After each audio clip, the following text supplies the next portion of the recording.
نماز جنازہ کے شرائط، نماز جنازہ کے فرائض، نماز جنازہ میں کتنی سنتیں مؤکدہ ہیں اور نماز جنازہ کس شخص پر واجب ہے، اس ویڈیو کے اندر بتانے والا ہوں۔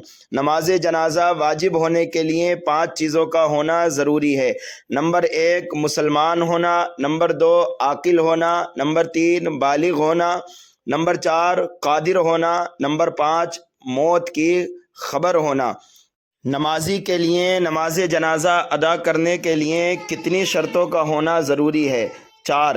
نمبر 1 نمازی کا بدن، کپڑے اور جگہ کا پاک ہونا اور وضو اور غسل کا صحیح ہونا۔ نمبر 2 ستر عورت، یعنی ناف سے نیچے سے لے کر گھٹنے کے نیچے تک بدن چھپا ہوا ہونا۔ نمبر 3 استقبال قبلہ، یعنی نمازی کا منہ اور سینہ جو ہے قبلے کی طرف ہونا۔ نمبر 4 نیت ہونا نماز جنازہ ادا کرنے کی۔ جس میت کی نماز جنازہ ادا کی جا رہی ہے اس کے اندر 7 شرطوں کا پایا جانا ضروری ہے۔ نمبر 1 میت کا مسلمان ہونا، نمبر 2 میت کا بدن اور کفن دونوں پاک ہونا، نمبر 3 جنازے کا وہاں پر موجود ہونا، نمبر 4 جنازہ زمین پر ہونا یا پھر ہاتھ پر ہو مگر قریب ہو، نمبر 5 جنازہ نمازی کے آگے قبلے کی طرف ہو، نمبر 6 جو حصہ چھپانا فرض ہے وہ چھپا ہوا ہونا، نمبر 7 میت کا امام کے آگے بالکل سامنے ہونا۔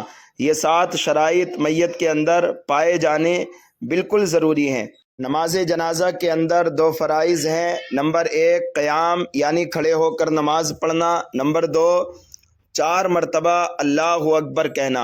یہ مقتدیوں کو بھی اپنی زبان سے ادا کرنا فرض ہے۔ اگر کسی نے دھوکے سے بھی ایک تکبیر بھی چھوڑ دی تو اس کی نماز جنازہ نہیں ہوگی۔